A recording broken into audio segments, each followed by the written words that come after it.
to a decision as soon as possible. Let's keep talking about this. Bringing in David Leopold, former president of the American Immigration Lawyers Association, joining us out of Cleveland, Ohio. Good to have you with us and appreciate your time. So, I mean, look, tell us first, this panel of judges of the Federal Appeals Court, that decision, what is it likely to be? And look, there's a reason I didn't get into Harvard Law. Is there a chance it could be a split decision? What happens then? Well, look, they're up there on the temporary block that the Judge Robart from Seattle put on the executive order banning Muslims. So we don't know what's going to happen. Look, most likely this court will make sure that this case gets back to Judge Robart for a full decision on the preliminary injunction. Translated into plain English, that means that Judge Robart will hear the full argument on whether this thing should be enjoined, should be stopped. And by this thing, I mean the executive order.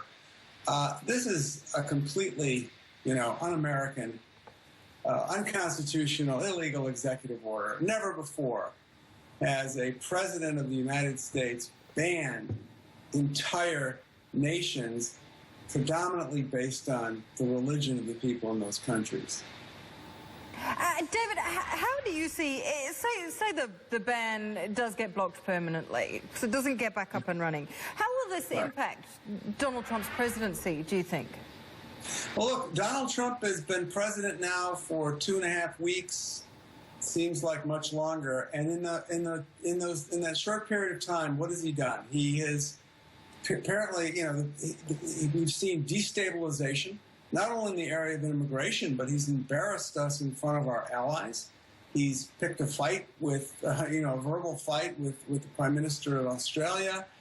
He had words with the President of Mexico. He has insulted other world leaders. He's insulted. I could go on and on. This is a man who is wreaking havoc on the nation, and this is not how a president should be. We need a world leader. We need a president. We need a president of the most powerful nation on earth who wants stability, who wants to reach out, who wants to build bridges, not build walls, who wants to bring in, people who are going to add to the diversity of this country, not keep out people based on their religion. So, and the polls show this. The American people do not support this. He's in office in the early days at record low numbers. And this Muslim ban is not popular either. You've got 53% of the country is opposed to it. So I don't think this bodes well for his presidency at all. Okay, yeah, and it's certainly the most controversial thing he's done in the last, since he took office. But here's the thing, right? It's before the courts. The law is about precedent. Dig back.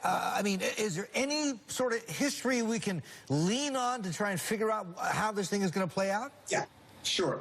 Good question. Look, what the Trump people will tell you is, Donald Trump isn't the first one to do this. In fact, President Obama used the law to keep people out of the country, and they'll point to a circumstance where they kept out they kept out Iraqis. But the problem is with that, it's not true. They didn't keep out Iraqis. They're talking about Iraqi refugees, and for a period of time, they slowed down processing of Iraqi refugee cases. That is a far cry from banning a whole country because they're predominantly Muslim, and then doing it 7 times.